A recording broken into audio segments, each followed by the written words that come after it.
My family sued me after Grandpa left me everything. They regret it now.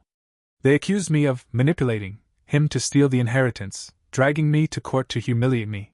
But when the truth, and his letters, came out, they lost more than the case. They lost the only person who ever loved them back. I used to think being the oldest came with invisible perks. You know, being the trailblazer, the responsible one, the person your parents quietly leaned on when things got tough. But in my house, being the oldest just meant being forgotten. My little sister Madison was the star, the miracle child. She was the kind of girl who could mess up and still be called brave for trying. I could win awards, graduate early, get a promotion, and somehow, the only response I ever got was, "That's nice, honey. Did you hear Madison's thinking of starting a podcast?" It was like I was background noise in my own family. Madison's engagement just made everything worse. From the moment she announced it at Sunday dinner, complete with a staged proposal video and matching shirts that read, "Future Mrs. Cole," my parents went into full wedding mania. My mom pulled out old bridal magazines she'd been saving for the special one. My dad offered to cash in a bond to cover whatever she needed. The living room turned into a planning war room. There were mood boards, fabric samples, cake tastings. Every text in our group chat was about the wedding. I offered to help. I mean, I do well financially. I manage a marketing team at a top firm, have zero debt, and live in a nice condo I bought myself. I figured maybe paying for the photographer or helping with the venue would be a way to feel involved. Useful. But when I brought it up, Madison wrinkled her nose like I'd offered to donate a kidney made of trash. "Lisa, I want this to be special. Organic. Not corporate." Mom chimed in. "Yes, sweetie. You don't need to control everything. This is Madison's moment." Control everything? I had never controlled anything in this family. I was barely allowed to exist out loud. Still, I let it go. I showed up to dress fittings I wasn't invited to, brought snacks to DIY centerpiece nights they forgot to tell me about. I smiled when Madison showed off her ring for the 50th time. I liked her fiancé, Cole. He was quiet, polite. Honestly, he treated me more like family than the rest of them did. But the more I tried to be included, the more obvious it became. I wasn't welcome. One night, I offered to drive Mom to the flower market since her car was in the shop. She said she'd already arranged a ride, with Madison. "It's better that way," she added. "You two have such different tastes. Don't want you clashing." I sat in my car that night for 45 minutes, engine off, just watching the rain crawl down my windshield. I wasn't even angry. Just hollow. Like I'd been exiled from a country I was born in. But still, I didn't leave. I kept trying. I think I believed, really believed, that if I stayed long enough, helped hard enough, they'd see me. Maybe even love me, out loud. Not just in those empty, distracted, "We're proud of you, sweetie" ways. I'd tell myself. One day, they'll realize who's always been there. That's the kind of lie you don't know you're telling yourself until it breaks your heart. The thing about being the invisible one is, you get used to swallowing your pride in silence. That's what I was doing the night Madison called me, crying. The wedding was 2 weeks away, and apparently, some last-minute drama had erupted over the seating chart. She sounded frantic. "Can you come over? Please. I need help." For a second, I felt hope spark. Maybe this was it. Maybe she finally saw me as more than the family ATM or backup babysitter. I dropped everything and drove over. When I got there, the living room looked like a war zone. Paper scraps everywhere, open wine bottles, her laptop balanced on the armrest. She handed me a stack of Post-its and said, "Figure out who sits where. But keep all the fun people near the dance floor." I worked for hours. Tweaked names, smoothed out tensions between divorced aunts, moved her college friends closer to the DJ. Madison didn't say thank you. She scrolled on her phone the whole time. But when I showed her the final layout, she stared at it like it was written in code. "Why is Aunt Sherry next to us?" I explained. Aunt Sherry was her godmother and practically funded her bridal shower. "I don't care," she snapped. "She talks too much. Put her by the kitchen." "God, Lisa. Why do you always make everything weird?" Something in me cracked. I calmly said, "Madison, this is your wedding. I'm just trying to help." She looked at me with something close to disgust. "Exactly. Trying. You're always trying to insert yourself. It's pathetic." I laughed. Not because it was funny, but because it was the only thing keeping the tears down. You know, she continued, Mom and Dad didn't even want you to be in the wedding party. They just didn't want to hurt your feelings. Honestly, it'd be better for everyone if you just stayed out of the way. I waited for Mom or Dad to step in, to say she was out of line. But they were there, sitting on the couch, watching this unfold, and said nothing. I looked at my mom. You really think that? She looked down. My dad rubbed his temples. Finally, my mom muttered, We just want things to go smoothly. You tend to stir things up. That was when Madison crossed the line. The best gift you could give me, she said, smiling like it was a joke, is not showing up at all. I stood there in silence. I saw myself, years of birthdays where she got the big presents, and I got books with gift receipts still inside. Report cards I tacked to the fridge that no one read. The college scholarship I earned that barely earned a nod while Madison's art camp certificate got framed. I nodded slowly. All right. Madison blinked. All right, what? You got your wish. I won't be at the wedding. Or in your lives. I turned and walked out, hearing my mom's voice rise behind me. Lisa, don't be dramatic. But I wasn't being dramatic.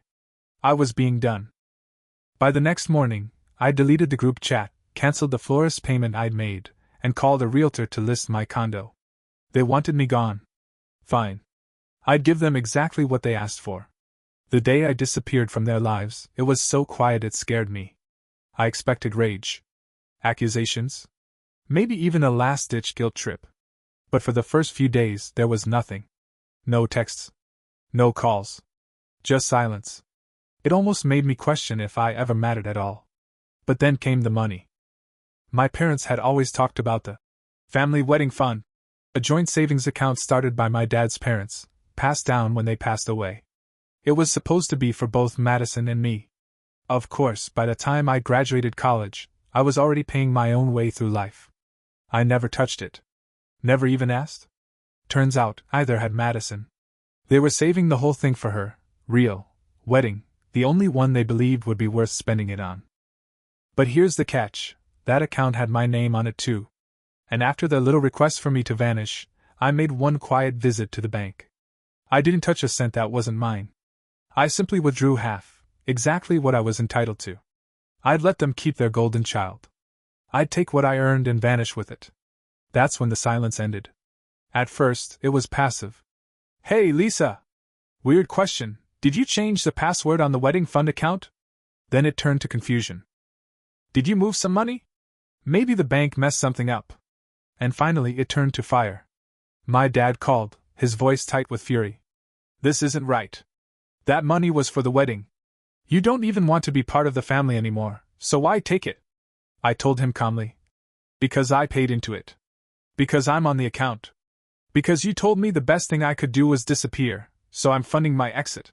He spluttered. You're being spiteful. No, I said. I'm being done. I blocked his number.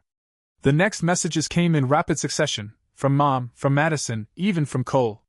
Some were apologies soaked in manipulation. Others were straight-up venom. Madison's text read, You're sick. You'll die alone. I hope you choke on that money. I stared at it for a long time, my heart surprisingly still. I left the condo that week, signed the sale papers, and put a deposit on a small apartment in Seattle. A new job had just opened up through a former colleague, a director role, more money, more respect. I accepted the offer and started packing. As I sealed the last box, I found an old birthday card from my grandfather tucked in a drawer. It was the only one I ever got from him that wasn't shared with Madison. Just to me. It read, To my Lisa, never forget, you were always the one with the strength. Love, Pop. I cried for the first time in weeks. Not because I missed them. But because I knew leaving them behind didn't mean I had no family. It meant I was finally choosing myself. Seattle felt like oxygen. The apartment wasn't big, but it was mine. The kind of place where you didn't have to explain you're quiet. No one called me too intense for being focused or too sensitive for having boundaries. My new team respected me. My boss didn't micromanage. I made friends, real ones, over time. And I met Julian. He was nothing like the men my family admired. Steady, not flashy. The kind of man who asked how your day was and actually listened. He never made me feel like I had to earn his affection. It just existed. Freely. For the first time in my life, I felt whole without trying so hard. Then my cousin Jessica called. We weren't close, she lived across the country and only visited once a year, but she had always been kind.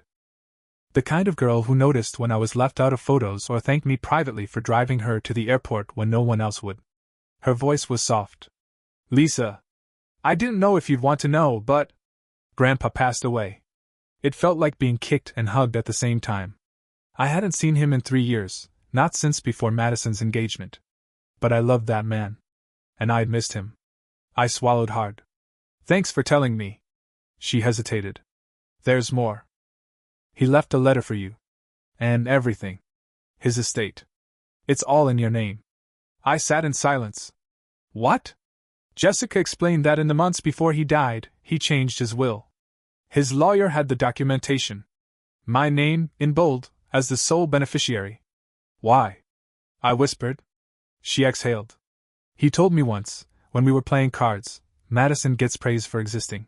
Lisa gets ignored for surviving. That's not right. I think he wanted to make it right. It wasn't about the money. It was about being seen. The estate wasn't enormous, but it was meaningful. A small cabin he used to take us to in the summers. Some investments. A handful of letters he'd written to me and never sent, all bound together in a shoebox marked. For Lisa, when she's free. I read every word of those letters through blurred eyes. He'd seen everything. The favoritism. The cold shoulders. The way I kept showing up anyway. He'd noticed. I used the inheritance to start something small, a scholarship fund for first-generation daughters. Women like me who had to fight for their place, even in their own homes. I called it the Pop Fund. Julian helped me set up the paperwork. My friends rallied behind it. We launched with little fanfare but a lot of heart. And when I stood in front of a group of young women to announce the first round of recipients, I realized I'd found something I never had before. Family, the kind you build, not the one you're born into. Jessica kept in touch.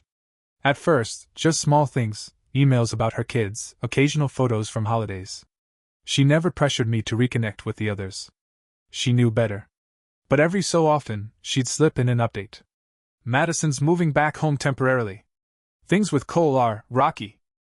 Your parents are trying to sell the house, but the roof's leaking and no one's biting. Dad's been in and out of the hospital. Stress-related issues, maybe? Or guilt? Hard to say. I never asked for these updates, but I read every one. I'd love to say I felt nothing, that their unraveling meant nothing to me. But the truth was murkier. I didn't feel triumph. I didn't feel pain. Just a quiet detachment. Like I was watching strangers in a house I used to live in burn it down from the inside. Then came the message I'd been expecting.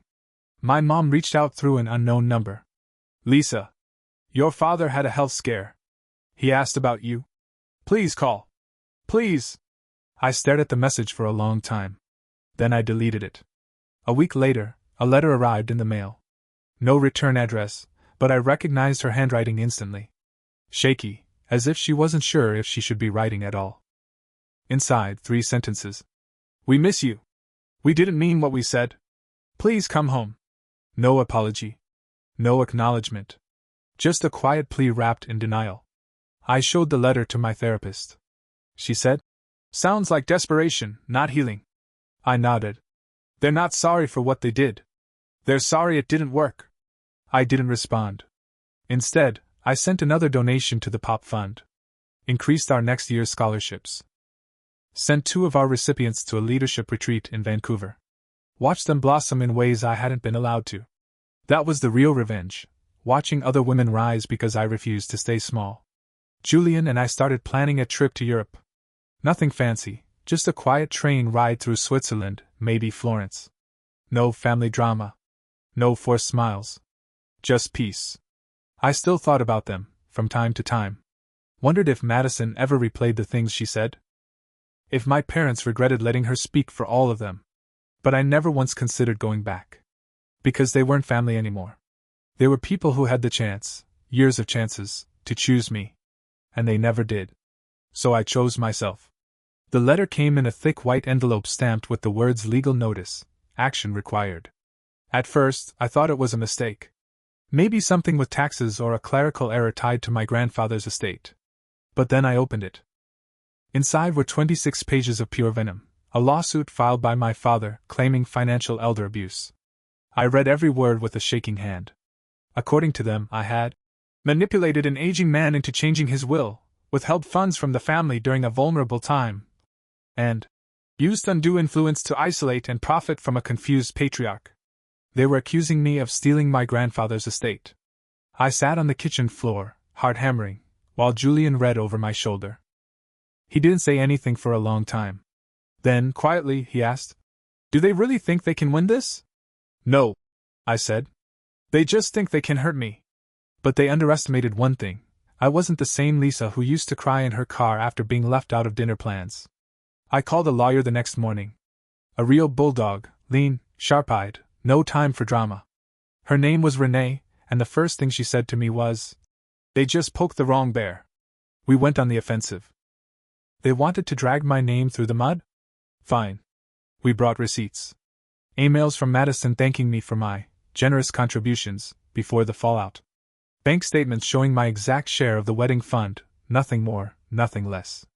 Voice memos from my grandfather, saved on an old phone, where he told me he was tired of everyone treating you like furniture. His words. And then the letters. Renee presented them in court like a final nail. His handwriting, his signature, his thoughts, dated, sealed, and real. Pages of affection and clarity, speaking directly to the relationship we had. Proof that he wasn't confused. That he knew exactly who I was, and who they were. Their lawyer looked nauseous. My parents sat in the front row, tight-lipped and aging in real time. Madison wore sunglasses indoors and refused to look at me. The judge dismissed their claims in less than an hour. But we didn't stop there. Renee filed a counterclaim for defamation, emotional distress, and legal harassment. The court awarded damages. Not much, but symbolic enough. My father collapsed into his chair when the verdict was read. My mother cried. Madison stormed out. I walked out with my head high. I hadn't just won in court. I had burned the final bridge they swore I needed to survive. Outside the courthouse, they waited for me. My mother looked older than I remembered. Makeup couldn't cover the strain in her face, and her cardigan hung off her shoulders like it didn't belong to her. My father leaned heavily on a cane. Whether for actual support or sympathy, I didn't care. Madison stood behind them, arms crossed, lips pressed tight. "Lisa," Mom said softly. "We just want to talk." I kept walking. Dad hobbled a step forward. "We made mistakes. We were under stress. Your grandfather, he didn't know what he was doing." "He knew exactly what he was doing," I replied. "And so do you." They tried again. Not to apologize, not really. They wanted forgiveness without accountability. Wanted comfort after the consequences. Madison even choked out something about how hard her life had become, how Cole left, how she was trying to make things right. But I saw it for what it was. They weren't sorry. They were exposed. "You didn't come here to heal," I said. "You came here because I'm not the weak link anymore. You thought you could break me, and now that you can't, you want access to the version of me you destroyed to create." None of them responded. There was nothing left to say. I turned and walked away. I didn't look back. In the months that followed, I heard whispers through Jessica. Madison moved into a studio apartment, picking up shifts at a boutique she used to sneer at. My parents sold the house at a loss. My father's lawsuit, now public, made him a pariah in their circle. They became what they feared most: average, ordinary, powerless. But I didn't gloat. I didn't celebrate. I just lived. Julian and I went to Europe. We ate gelato by the Arno, hiked foggy trails in the Swiss Alps, danced at a jazz bar in Montmartre until our cheeks ached from smiling. I sent a postcard to myself from every city. Each one started the same way. "Lisa, look how far you've come." The Pop Fund grew. We expanded into mentorship programs, career coaching, therapy scholarships. Young women I'd never met sent letters thanking me for believing in them. They called me family. And I believed them. I used to think revenge would feel like power, a final, thunderous "I told you so." But it doesn't. It feels like silence. Like peace. Like walking away from fire and realizing you don't smell like smoke. They'll always tell people I abandoned them. Let them. I didn't walk away from family. I walked away from people who never were.